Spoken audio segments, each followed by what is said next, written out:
નમસ્કાર મિત્રો, આજના વિડીયોમાં આપણે વાત કરવાની છે કફના આયુર્વેદિક ઉપાય વિશે। એટલે કે આયુર્વેદમાં કફને દૂર કરવાનો આપણા શરીરમાંથી શું ઉપાય બતાવવામાં આવ્યો છે। કફ એક એવી વસ્તુ છે કે જે બારે માસ લોકોને પરેશાન કરે છે। જે વ્યક્તિની પ્રકૃતિ કફની હોય છે તેને બારે માસ કફ જામ રહે છે અને વારંવાર એના શરીરમાં કફ બન્યા કરે છે। હવે સામાન્ય રીતે જોવા જઈએ તો જ્યારે પણ ઋતુમાં બદલાવ આવે છે, એટલે કે શિયાળામાંથી ઉનાળો, ઉનાળામાંથી ચોમાસું અને ચોમાસામાંથી શિયાળો બેસે ત્યારે આપણા શરીરની અંદર કફ પાકતો હોય છે અને પાકી અને આપણા શરીરનો કફ બહાર નીકળી જતો હોય છે। પણ અમુક લોકોના શરીરની કફની પ્રકૃતિ હોય છે, એના લીધે એના શરીરમાં કફ સતત બન્યા કરે છે અને કફ બહાર નીકળતો નથી। આને લીધે જે લોકોની કફની પ્રકૃતિ હોય છે તે લોકો સતત છાતી ભારે રહેવી, માથું દુખવું, નાક બંધ રહેવા અને બીજી ઘણી બધી કફજન્ય બીમારીઓથી પરેશાન રહે છે। તો આયુર્વેદમાં કફને દૂર કરવાનો એક ખૂબ જ સરળ અને અસરકારક ઉપાય બતાવવામાં આવ્યો છે, સીતોપલાદી ચૂર્ણનો ઉપયોગ।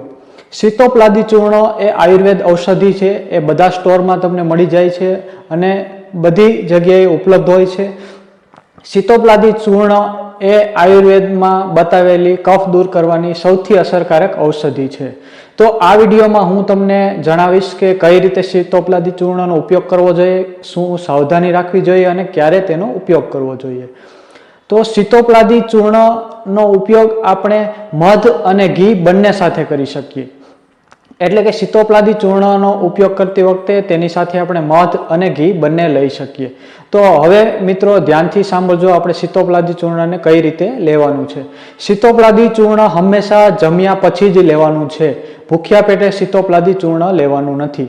સીતોપલાદી ચૂર્ણ 1 ચમચી લેવાનું છે, એની સાથે 1 ચમચી ઘી અથવા મધ, ઘી કે મધ બેમાંથી કોઈ એક જ લેવાનું છે। સવાર અને સાંજ બંને સમય જમ્યા પછી આપણે સીતોપલાદી ચૂર્ણ ઘી અને મધ સાથે 1-1 ચમચી લઈ શકીએ છીએ। ઘી અને મધ સીતોપલાદી ચૂર્ણ સાથે સમાન ભાગે લેવાનું છે। તો મિત્રો, કફ દૂર કરવાનો આ અસરકારક ઔષધિ ઉપચાર તમે બધા મિત્રોને જણાવો, જે લોકો કફથી પરેશાન થઈ રહ્યા હોય તેને ખૂબ જ લાભ મળશે અને તેને કફ દૂર કરવામાં આ ઔષધિ ખૂબ જ લાભકારક રહેશે। તો મિત્રો, ફરી મળશું એક નવી માહિતી સાથે। જય ધન્વંતરી, જય આયુર્વેદ।